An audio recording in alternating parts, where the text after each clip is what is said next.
It's the Daily Doug. Hey y'all, welcome back to the Daily Doug. Thanks for being with me today. My friends, I'm pumped for today's episode because we're going to be listening to some epic guitar playing. I just know it because we're going to be listening to Stevie Ray Vaughan, and he's going to be playing a classic Jimi Hendrix tune. We're going to be listening to Voodoo Chile, friends, and I am pumped, and I'm glad that you are here. So I listened to Voodoo Chile's Slight Return by the Jimi Hendrix Experience back in February on episode 526. It wasn't that long after that I listened to Stevie Ray Vaughan for the first time on the channel doing his classic Texas Flood. And in the spirit of going back to listen to these wonderful classic tunes that are presented in a new context in this month, I wanted to slip in both a return to Jimi Hendrix and a return to Stevie Ray Vaughan. Well, with Stevie's cover of Voodoo Chile, I can do both, y'all, at one time. The only lingering question in my mind is which recording to use, right? So Stevie did a cover of this song as a studio cut on his second album called Couldn't Stand the Weather, and that was released in 1984. He also has some really great live performances available from Austin, Texas, and another one from Toronto, Canada. And since my previous reaction to Stevie was from his really vaunted Toronto performance, I'm going to go with his Texas one this time, especially since he called Texas his home. Of course, the song was written by Jimi Hendrix and first included on his album Electric Ladyland in 1968. It's one of the holy grails of guitar expression and technique, and I am eager to hear Stevie's take on it. This is from December of 1983 from the program Austin City Limits, one that I have watched several times, but never this performance. And Stevie is joined on stage by Double Trouble, comprising of himself on guitar, Chris Layton is on drums, and Tommy Shannon is on the bass. So let's get it, y'all. Voodoo Chile, covered by Stevie Ray Vaughan. Off we go.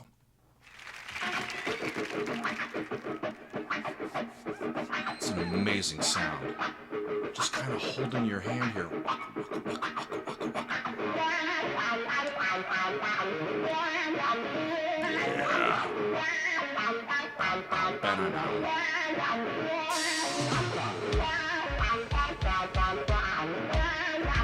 I love the inclusion of just the kick drum over this riff before it really goes into it. And they are in E flat, so it's tuned down.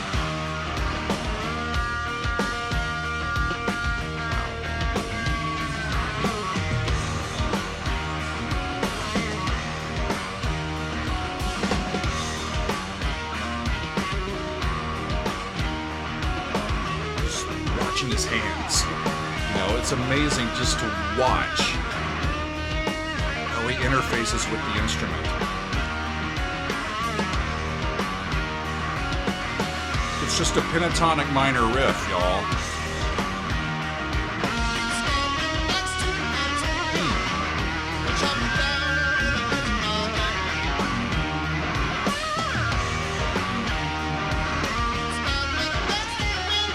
With the same chord, just a higher range.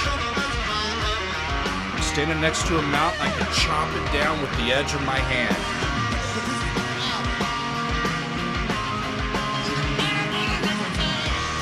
Can pick off all the pieces, make an island, might even raise a little sand. Woo!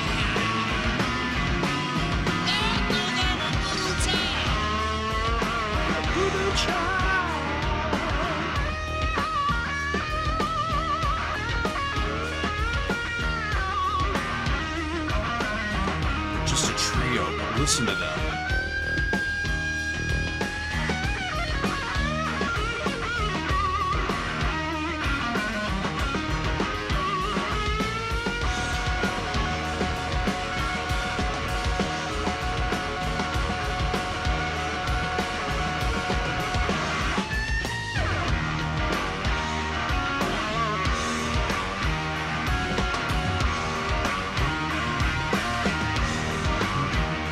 goes an octave low, but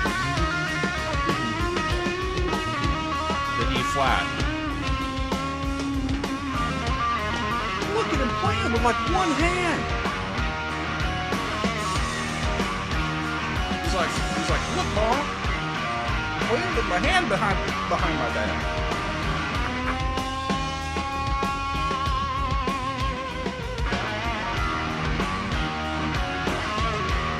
Now that they're into some soloing, it sounds like they're just on this one chord. Just E flat, pentatonic, and he's just riffing on that.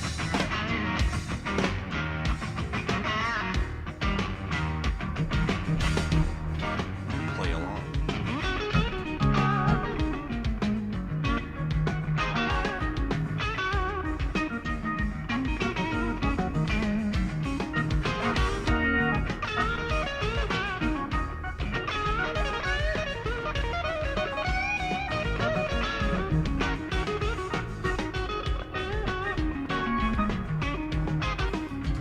Afraid to play too much over them.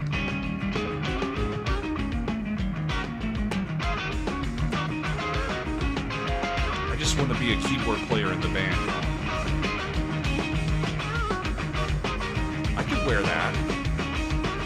I could wear the white scarf and the blue coat. Come on.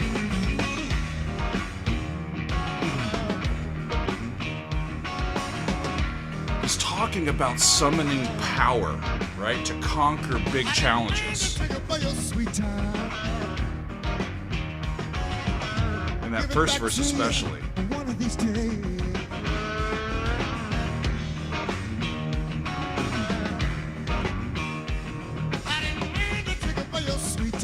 I didn't mean to take up all your sweet time. I will give it back to you one of these days. The rest of my day.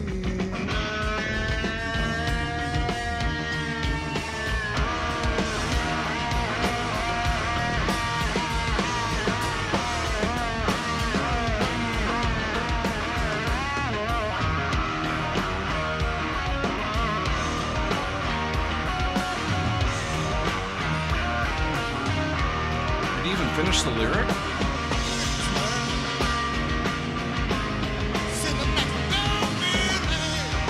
Cool. I'm a voodoo child.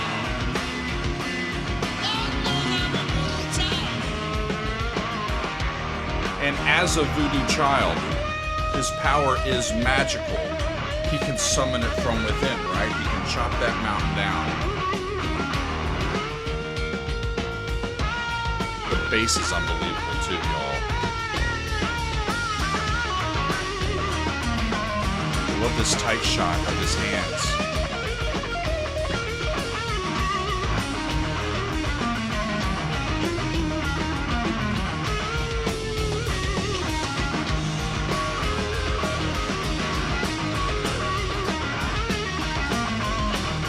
Double time.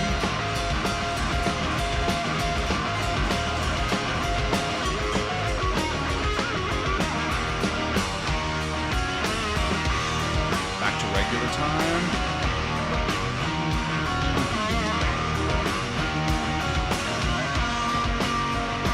That's a 3 chord to a 4 chord. A little edit on the standard blues progression. The major chord is G flat, and then up to A flat, and then to E flat. Right? I think.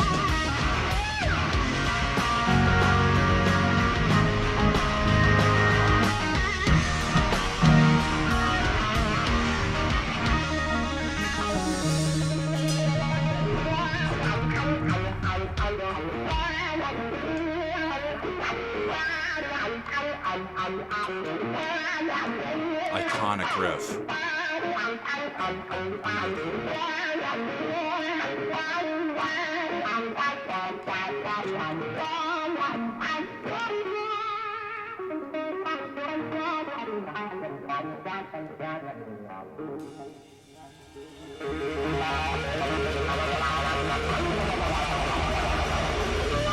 It's amazing. Absolutely amazing. How they can make that much music with so few chords, you know?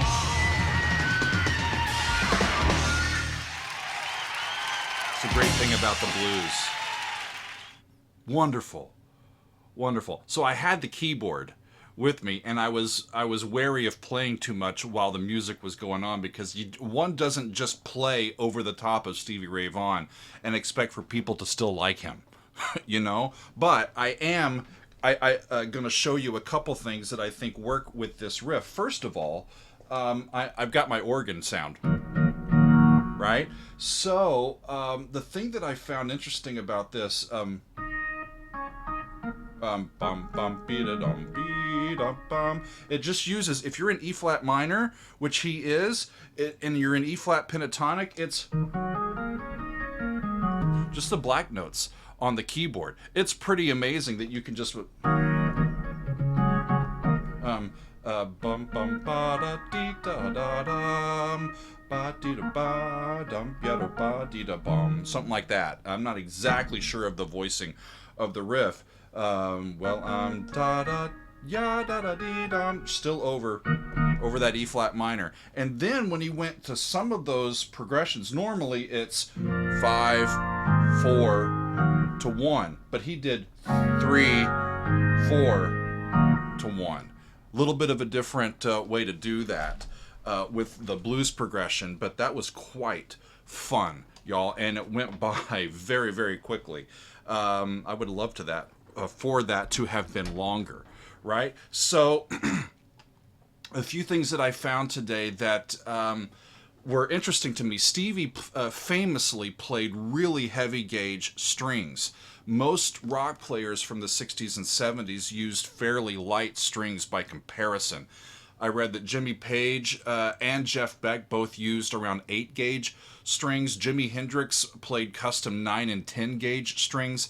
By the time we get to Stevie Ray Vaughan in the early 80s, he is playing a 13 gauge string, a custom made gauge strings, which were practically unheard of outside of jazz playing on the guitar. And with these thicker strings, there's more vibrating material for the pickups to interact with, right, on the guitar, and that causes a thicker, a bigger sound and a real singular tone. And he kept his action turned up high, which allowed his guitar strings to fully vibrate and ring out for a longer period of time.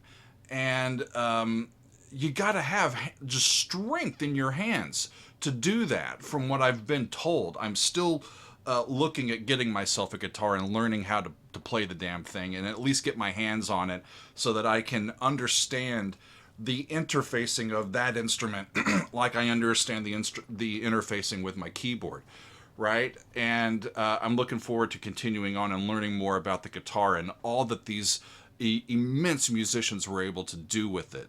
It's really an incredible instrument, especially when you electrify the thing. All bets are off. Right? Sadly, as most of us know, Stevie's life was cut short in the summer of 1990. He died in a helicopter crash after leaving a gig in Wisconsin. And, you know, how sad is it that his recording career was just a short 8 years, right? Similar to Jimi Hendrix. His recording career was, I think, like 4 or 5 years. But both of these, these musicians have left us with really inspiring performances that, at least until now, have not gone out of style. Everybody still loves it. And how can you not?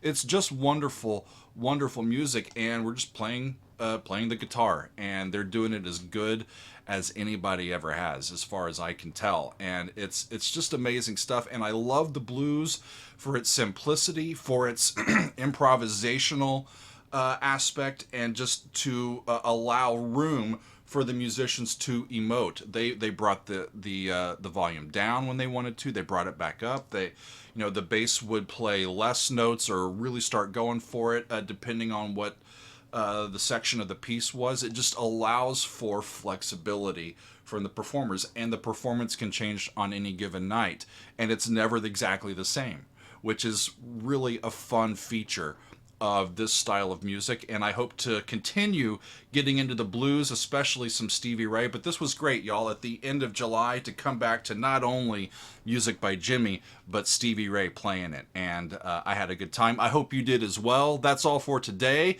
and we will see you next time on another edition of The Daily Doug.